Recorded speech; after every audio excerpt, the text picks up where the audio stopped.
তেলের টুইনিংটা করে দিচ্ছেন ভাই, তেল কি বাড়া দিচ্ছেন?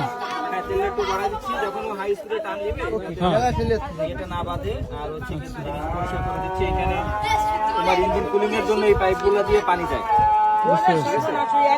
আর এখানে আমাদের এই লিথো ব্যাটারি আছে, দেখো যেগুলো অনেক গরম হয়। সাইলেন্সার তো গরম হয়ে গেছে, হ্যাঁ, সাইলেন্সার অনেক গরম হয়, যদি এখন ঠান্ডা হয়ে গেছে। দেখো এখনো ধোঁয়া উঠতেছে। আমার এই যে পুড়ে গেছে 6-7 বার, বিভিন্ন বার, খেয়াল থাকে না তো।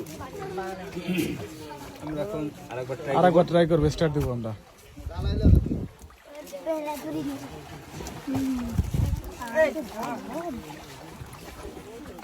ব্যাটারি কানেকশন দিয়ে নিল। আমরা চেক করি, এটা আমাদের রিমোট, এটা হলো ডাইনাবামে, ডাইনাবামে দিলে এটা আর এটা হলো গিয়া স্পিড। স্পিড। আচ্ছা, ঠিক আছে এই। আর আমাদের এটা অক্টেনের সাথে মোবিল মিশায় আমাদের ফুয়েলটা রেডি করা। এইটা আছে হলো গিয়া ওর মোটর, যেটা পানি টানে। এইটা আছে মোবিল দেওয়া। ওটাতে মোবিল সাপ্লাই হচ্ছে। হ্যাঁ, এটা হচ্ছে আপনার কিবোর্ড বললেন ভাই? এটা হচ্ছে মূলত তো আরসি বোর্ড, মানে রিমোট কন্ট্রোল বোর্ড, বাট আচ্ছা। বাংলাদেশে এক পিস এটা, কারণ বাংলাদেশে আরো আছে, সবগুলো হচ্ছে ব্যাটারি চালিত।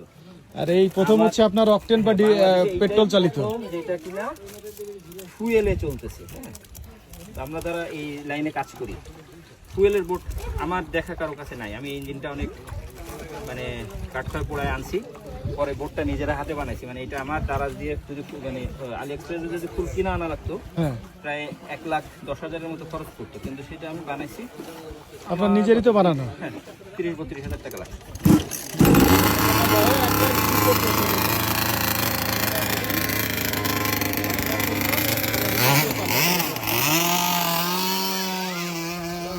একেবারে পুরো বড় স্পিড বোর্ডের মতো। দেখতে পাচ্ছেন প্রায় 200 মিটার সামনে চলে গেছে, 200-250 মিটার সামনে দিয়ে ঘুরতেছে। একটু জুম করে দেখাই, এই যে জুম করে দেখাই, গতি দেখেন।